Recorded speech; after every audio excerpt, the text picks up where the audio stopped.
Hello everyone, nubkeks here. Welcome back to Nub Raids, and in today's video we have it. It's finally coming, the official update preview for Faction Wars Hard Mode. And yeah, been a little bit screwed by Polarium here because well, there may be several videos scheduled for later today from the test server showing a bunch of this stuff. And of course, you know, we may have been given a few days to prepare for that embargo, and I've been working diligently preparing videos, and then they've come out a couple of hours before that embargo lifts, and I'm like, surprise, we're actually releasing a lot of this information hours before your embargo, so you can't really talk about it, but then you can talk about it, but you can't, and I don't know. Anyway, let's check out the video. We'll go through it quickly, and there'll be some proper in-depth gameplay. I should say that maybe I couldn't officially confirm, of course, that there might be more stuff coming later today for on the channel here, but yeah, I really couldn't say. Hey everyone, it's time for another update preview video, and this time we're covering Faction Wars' new hard difficulty. There are new rewards and reworked bosses, so sit tight and let's dive into it. You're already familiar with the concept thanks to the introduction of hard mode dungeons. Select the harder difficulty and you'll get greater rewards for completing stages. With Faction Wars, the crypt stages will be far more challenging. Now, one thing here, again, obviously I'd never ever tell you anything that was on the test server, but it's interesting. I really am surprised, I have to say, that they're only giving us glyphs here. That seems odd to me. That's just my reaction to this particular video. But I would say, considering that we got like legendary books and stuff for clearing out the faction crypts, this feels kind of bad. Now, this is a legendary glyph. I think the other stage was epic, and maybe there was a rare one at stage 7. I could rewind it, but I don't care.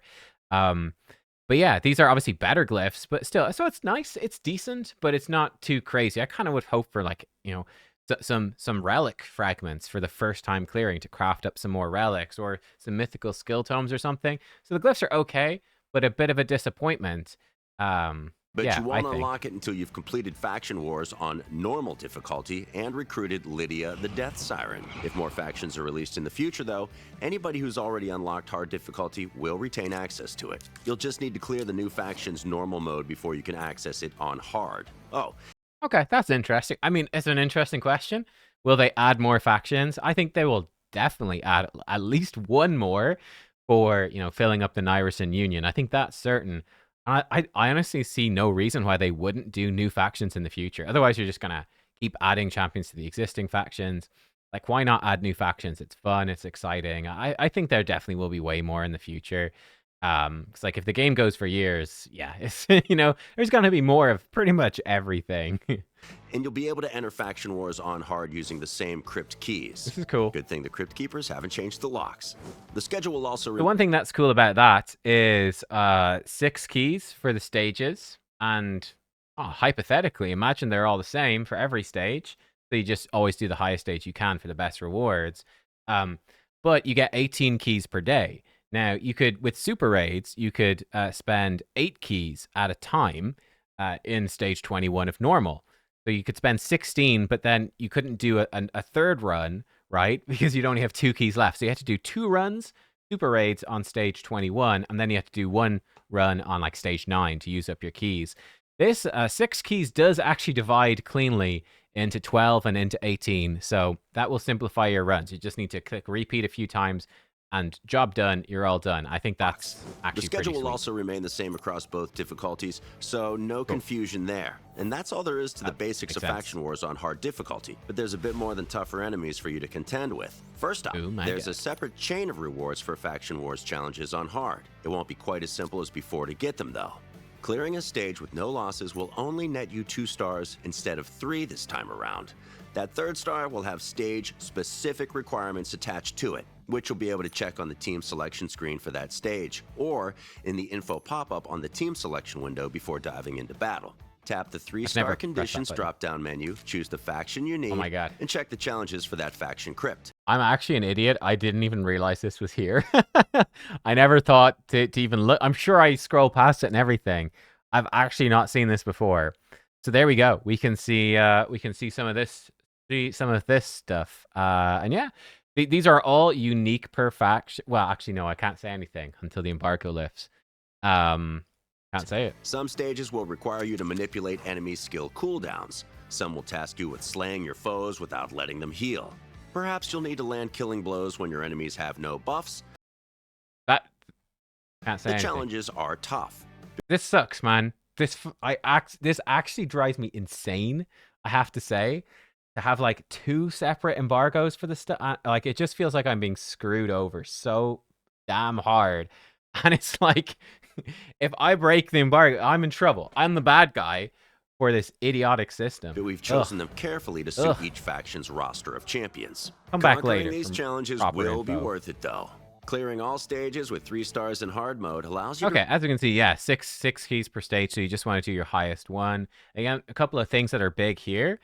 Upgrading to only drop 5 to 6 star glyphs is actually massive for the higher stages. And obviously, the higher you go, the more quantity you'll, I'm sure, get of the new, better glyphs, the more quantity you'll get of the relic materials, etc. So it's, I don't know, we'll see what the drop tables are when the stuff actually goes live in game and we can data mine it and whatnot.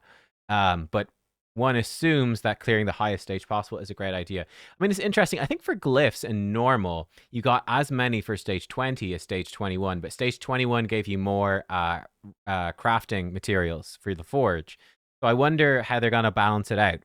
Will stage 21 be the best? Will stage 20 be equal? I don't know. I'm guessing, and it is pure guesswork. No hinting or anything here. I've genuinely no clue. I'm guessing stage 21 is probably going to be the best, but it is a boss stage, so it's obviously going to be significantly harder.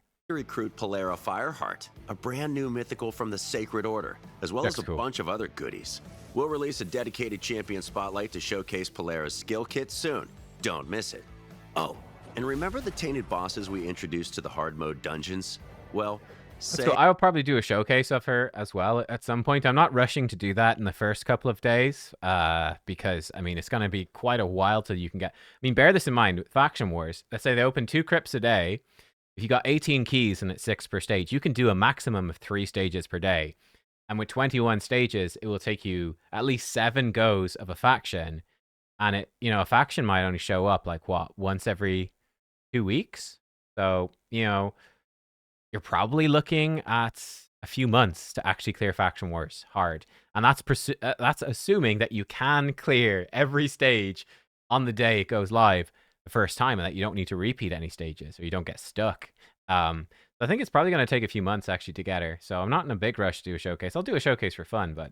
say hello to the Tainted Faction Crypt Keepers. Each one will have a particular focus that affects the battle in a different way. For example, Tainted Protector will revive his minions, buff them, and wreak havoc upon your team. Tainted Dueler, on the other hand, will reflect damage, transfer all debuffs from himself to your champions, and then smack them really hard. We won't spend time here diving into their skills and the tactics you'll need to beat them, but we'll post dedicated boss guides in-game when the feature goes live. Just tap by the way, one thing I can definitely tell you is on hellhades.com, me and YST are very, very hard at work. And we will make actually a dedicated guide for every stage of every faction of hard mode Faction Wars. And we might even go back and make guides for the boss stages for the normal difficulty factions. That's a little bit tricky because our accounts are so advanced, but we can do definitely just brief guides for this is how you deal with the boss, right? What buffs and debuffs, what types of champions you want. But yeah, I think these bosses, I haven't looked at them in detail yet, honestly, but I think that they're likely... I'm leaving that stuff to the end, just testing all the different wave stages first. But I think the bosses are probably going to be really tough. Yeah. The icon in the team selection screen to get a helping hand. Like this guy, let's take a look so we can see he's got AoE with a chance for True Fear, revives his allies and puts Berserk on them, and decrease speed on enemies, increase crit rate, crit damage on allies, and then I can see teams up, I just saw right there, teams up with allies for an ally attack. So he's got minions that he revives, gives them Berserk so they do more damage. He gives them increased crit rate, crit damage, and ally attacks with them, and he's doing AoE True Fears. It's actually quite nasty. You're going to need quite a lot of protection to survive against that. You'll be able to get goodies such as artifact and craft materials that you already know, and glyphs, including brand new rare, epic, and legendary rank 6 glyphs. These new glyphs will be usable on all existing stats that glyphs cover, but can only be used on rank 6 gear. The stat bonuses they provide will be greater than what you've seen before, so save them for your best gear. You'll also earn rewards for clearing hard... so this was interesting, because I remember when they teased us before that we're getting new, better glyphs, a lot of the comments, probably the most common vibe in the comment section that I saw was, we don't want glyphs that give more stats. We want just better chances to get the good stats on the glyphs. Not the case. These new glyphs are just straight up giving you more stats. Now, the baseline goes up. Like, the lowest it can roll is improving, as we saw right there from the sample. But, yeah, the top goes up. So, yeah, you're getting faster speed glyphs. You're getting higher accuracy glyphs. These glyphs are just a strict upgrade, pretty much in the same way that a 6-star glyph is an upgrade from a 5-star glyph. Hard mode stages 7, 14, and 21 in each crypt for the first time. Same as on normal difficulty. I think that's really disappointing. It's like, but you get glyphs from farming the stages anyway. It's just giving you more of that. It's not really, doesn't feel like a special reward. There's also a brand new reward chain along the bottom of the Faction Wars main window to earn as you progress through hard mode. You already know about Polara Fireheart, but before you reach that final milestone reward, there are shards, soul stones, skill tomes, and plenty more awaiting you. That's not all, though. Hard mode stages also drop relic crafting materials whenever you complete them, and not just your usual relics either. We're introducing a brand new group of relics specifically for Faction Wars. We'll be adding 8 new relics in total, 2 for rare, epic, legendary, and mythical rarities. Our developers had some fun coming up with this batch. Oh, interesting. The developers, they fucking hated doing the other ones, though. God. Oh, God. They hated it. Everyone in the office is miserable. Fine. This was the only set of relics we enjoyed making. There's one that'll remove all buffs from the wearer at the end of their turn, but deal increased damage according to the number of buffs removed. If extra turns are your thing, there's another relic coming that'll increase your chances of getting an extra turn when you've got any active skills on cooldown and the wearer's default skill. One of these new relics... What? No. Oh my God. Wow. They didn't even explain it right. Well, okay. I mean, this one, remove all your buffs to do extra damage, is pretty dodgy. The interesting thing would be, does it remove protected buffs? That's going to depend. I'll have probably, you'd imagine, Nub, I would do a whole video breaking down my thoughts on the relics when the embargo lifts. That seems likely. And I'd probably write up like a whole website article as well, breaking down and giving thoughts and rankings and whatnot. Yeah. I mean, removing all your buffs is extremely dangerous. And pretty terrible for most content, especially because, like, you know, it really depends what protection. Like, if I'm running protection sets, I'm getting more damage per buff anyway, so removing those buffs is pretty dodgy. So they have to be pretty good or not remove protected buffs, so that's interesting. This one, yeah, a chance to get an extra skill when you've got active skills on cooldown makes sense. And the wearer's default skill, that seems to, and the wearer's default skill, what? Gosh, that's strange. That is strange. I wonder what it could be. Maybe I don't know. Hypothetically, maybe you'd have a chance to proc an extra turn on your default skill if you had an active skill on cooldown. That would make sense. I wonder, but I mean, I really couldn't say for sure because all I've got to go off is this video, and it doesn't seem to make any sense to me. Where's default skill? One of these new relics also comes with a fancy new debuff, which will play havoc with champions that decide to use active skills. What? Keep your eyes peeled on our social media, folks. We'll be releasing detailed infographics detailing all 8 relics coming as part of this update. Ooh. And that's everything for this preview. I'll do videos Don't forget on to it too. complete any existing faction crypts you've still got unfinished. Be sure to like the video and hit subscribe to the official Raid Shadow Legends YouTube channel to stay up. Oh, by the way, I hope you guys enjoyed the trivia dungeon. That was a lot of fun. I enjoyed doing the trivia dungeon. Let's check out, hang on, let me bring it up here. Polara Fireheart. Okay, so here we go. Let's take a quick look. I mean, definitely my first look at this champion. I absolutely don't have, you know, my regularly scheduled, as always on the test server, preview video looking at all the new champions, taking a detailed look at her. So, you know, but I mean, maybe I would have such a video, and if I did, I suppose I should go through this a little bit more briefly so we're not duplicating stuff on the channel overly much, which we already kind of are.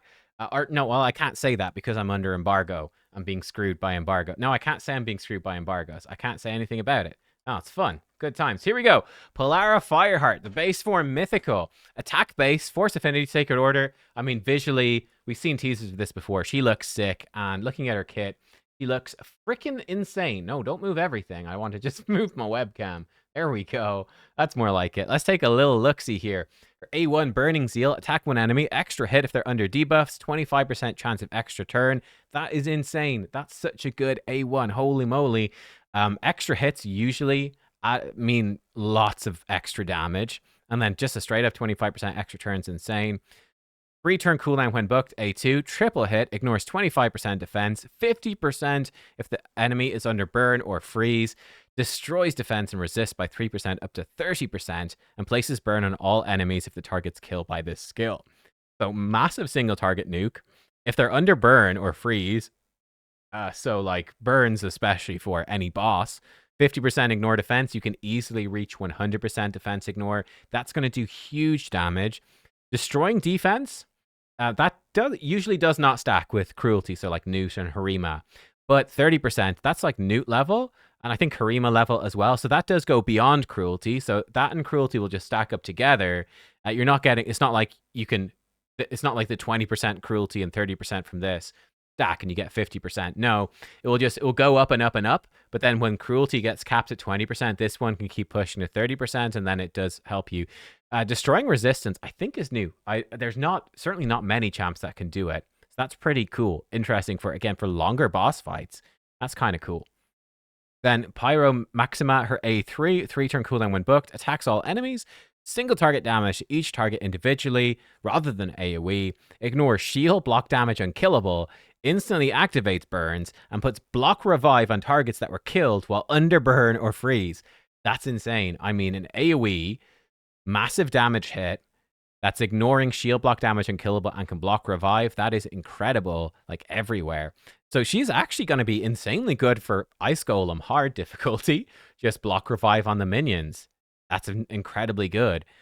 She'll be incredibly good, I think, probably for Arena. She'll be very helpful to many people as a nuker, because ignoring this stuff is super strong. And if you put her in with a burn champion, she can start block reviving. Block revive is incredibly strong. So crazy utility in there. She can metamorph, as always. 40% arena aura as attack aura. It's actually nice. And then this passive is very good. 25% more damage against enemies under burn or freeze. 100% more damage against enemies under burn and freeze. And she ignores damage reduction granted by freeze. So certainly for some wave clear stuff, you could build a team with burn and freeze, and she's going to do double damage. Like, she will delete waves. She, by the way, ignores the damage reduction granted by freeze, so you don't have to worry about that. That's crazy good. For bosses, you just get 25% more damage.